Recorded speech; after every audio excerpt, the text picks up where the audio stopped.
चली मैं उधर चली, अरे फिसल गई। शिंग्यू ने अपने भाई के साथ मिलकर एक प्लान बनाया। दरअसल इसे यकीन है कि मॉम ने कुछ इम्पोर्टेंट डॉक्यूमेंट्स ड्रॉर में छुपा रखे हैं। एक दिन इसने अपने भाई को फ़ोन दिया और उससे कहा कि तुम्हें जो चीज़ इम्पोर्टेंट लगे उसकी फ़ोटोज़ ले लेना, मैं जाके मॉम का ध्यान डाइवर्ट करती हूँ। अब जाके समझ आया कि इसने शैंग से मोबाइल क्यों लिया था। कोशिश तो अच्छी थी पर इन्हें कोई ख़ास प्रूफ नहीं मिल पाया, लेकिन इतना पता ज़रूर चला कि इनका कज़न जिहान हर मंथ शिंग्यू की मॉम को पैसे भेजता है।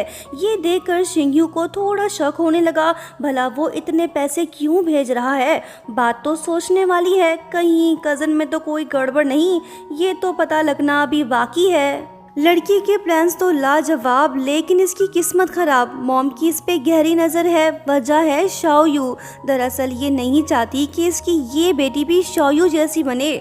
मॉम को ये पता चल ही गया कि शिंग्यू के पास मोबाइल है, लेकिन इन्हें ये पता नहीं चला कि ये मोबाइल किसी लड़के का है। जब मॉम इसे सवाल पूछने लगी तो शिंग्यू डर के मारे कहने लगी कि मॉम आप मुझे शाओयू जैसी ना समझें, ये फ़ोन पिछले हफ्ते मुझे लाइब्रेरी में मिला था।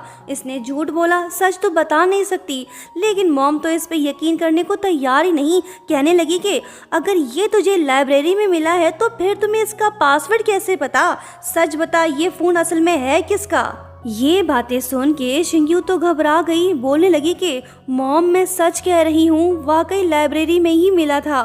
मॉम ने कहा कि ओ अच्छा, तो फिर कल स्कूल चलते हैं, वहाँ पता चल जाएगा कि ये किसका फ़ोन है। अगले दिन स्कूल में टीचर ब्रॉडकास्ट सिस्टम से अनाउंसमेंट करती है कि अगर किसी का फ़ोन खो गया है तो वो आकर क्लेम कर ले।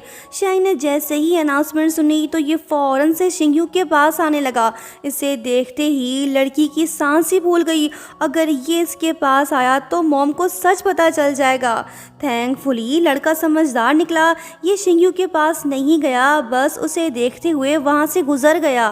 तभी मॉम की नज़र शैंग के शूज़ पे पड़ती है जो कुछ दिन पहले शिंग्यू के पास थे। एक और मुसीबत, शिंग्यू घबरा गई। थैंकफुली शैंग के फ्रेंड्स वहीं आते हैं, इन सब ने भी सेम शूज़ पहन रखे हैं। मॉम को शक नहीं हुआ, शिंग्यू ने सुख की सांस ली और ये मामला यहीं पे ख़त्म हुआ। फिर शैंग ने अपनी फ्रेंड शीशु को भेजा था कि वो शिंग्यू से मोबाइल ले आए। बाद में शिंग्यू शीशु को थैंक्स बोलती है, लेकिन वो इससे कहने लगी कि मैं किसी और के कहने पर आई थी, अगर तुम्हें थैंक्स बोलना ही है तो शैंग को बोलो। शिंग्यू के पास कुछ नहीं है, बस एक पानी की बोतल के पैसे बचे हैं। इसने वो पानी की बोतल लेकर शैंग को गिफ्ट कर दिया। क्लासमेट्स मजाकिया अंदाज में कहने लगे कि पानी की बोतल, वाह क्या गिफ्ट मिला है तुझे यार। गिफ्ट तो फिर गिफ्ट ही होता है, ज़रूरी नहीं कि वो महंगा हो, बस दिल से हो यही काफ़ी है। शैंग मुस्कुराते हुए उसी टाइम पानी पीने लगा। फिर इसने वो बोतल डेस्क पर रखा, उसे देखता रहा और लड़की को भी। इसकी आंखों में खुशी चमक रही है, आज का दिन इसके लिए यादगार रहा। शिंग्यू भी मुस्कुरा रही है, वो मुस्कुराहट जो उसके चेहरे पे बहुत कम आती है। लगता है कि दोनों के दिल में हलचल शुरू हो गई। देखते हैं इनका दिल एक दूसरे के लिए कब धड़कता है। अगले दिन एक पर्सन शिंग्यू के नूडल्स शॉप में आया और कहने लगा कि मैं शाओयू का क्लासमेट हूँ। शिंग्यू चुपचाप उसे देख रही है, इसके दिल में एक शक पैदा हो गया, कहीं ये लड़का वही तो नहीं जिसका जिक्र शाओयू ने अपनी डायरी में किया था। क्या यही मेरी बहन का बॉयफ्रेंड है? फिर शिंग्यू ने चालाकी से फूड स्टोरेज बॉक्स में एक नोट डाल दिया जिसमें मिलने का वक्त लिखा था, जो इसने फैंग को दिया। अगले दिन शिंग्यू उस लड़के से मिलती है, लेकिन ये वो लड़का नहीं। शिंग्यू को इससे कुछ ज़रूरी बातें पता चली, वो ये कि स्कूल में शाओयू को बुली किया जाता था। ज़्यादातर स्टूडेंट्स उसके अगेंस्ट बातें किया करते थे। रोज़ रोज़ के ताने सुन के शाओयू का दिल टूट गया। आखिरकार वो भी वैसी ही बन गई जैसा लोग उसे समझते थे। ये सब सुनकर शिंग्यू का दिल उदास सा हो गया। इससे पहली बार इस बात का एहसास हुआ कि उसकी बहन ने कितना कुछ सहा था। इसी वजह से इसका सच जानने का जज्बा और ज़्यादा बढ़ गया। एक दिन ऑनलाइन क्लास के दौरान शिंगयू कुछ स्टूडेंट्स को ये कहते सुन लेती है कि स्कूल के इंटरनेट नेटवर्क से पुरानी सारी इन्फॉर्मेशन मिल सकती है। शिंगयू ने बिना देर किए अपनी बहन से जुड़ी इन्फॉर्मेशन को सर्च करने लगी। वहाँ उसे एक नाम मिला, शूमिंग। शिंगयू ने सोचा कि शायद वो इसकी सिस्टर की बेस्ट फ्रेंड हो, तो उसने उस लड़की को एक मैसेज भेजा कि मैं शाओयू की छोटी बहन हूँ, तुमसे मिलना चाहती हूँ। जब दोनों मिले तो शूमिंग तुरंत इसे पहचान गई। शिंगयू ने इससे पूछा कि क्या तुम मेरी बहन के दोस्तों को जानती हो? वो बताने लगी कि हाँ, वो हमारे स्कूल की फेमस लड़की थी। वो इतनी खूबसूरत थी कि उसे पसंद करने वाले रोज स्कूल का चक्कर लगाते थे। लेकिन अफसोस, जिन्हें तुम्हारी बहन ने चुना वो सिर्फ नाम के ही अच्छे थे, अंदर से गंदे लोग थे।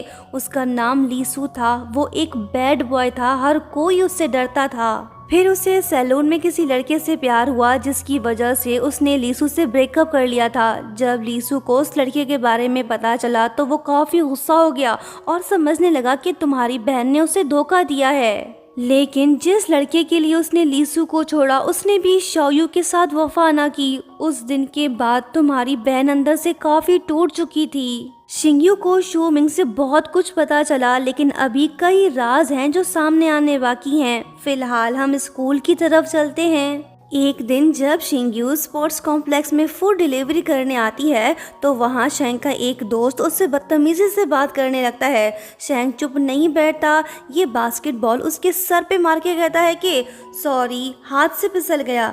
ये खुद तो इस लड़की को बुली कर सकता है, लेकिन किसी और को बुली करने नहीं देगा। वाह, क्या आशिक है। वैसे ये सीक्रेटली किसी न किसी बहाने से लड़की को प्रोटेक्ट जरूर कर रहा है।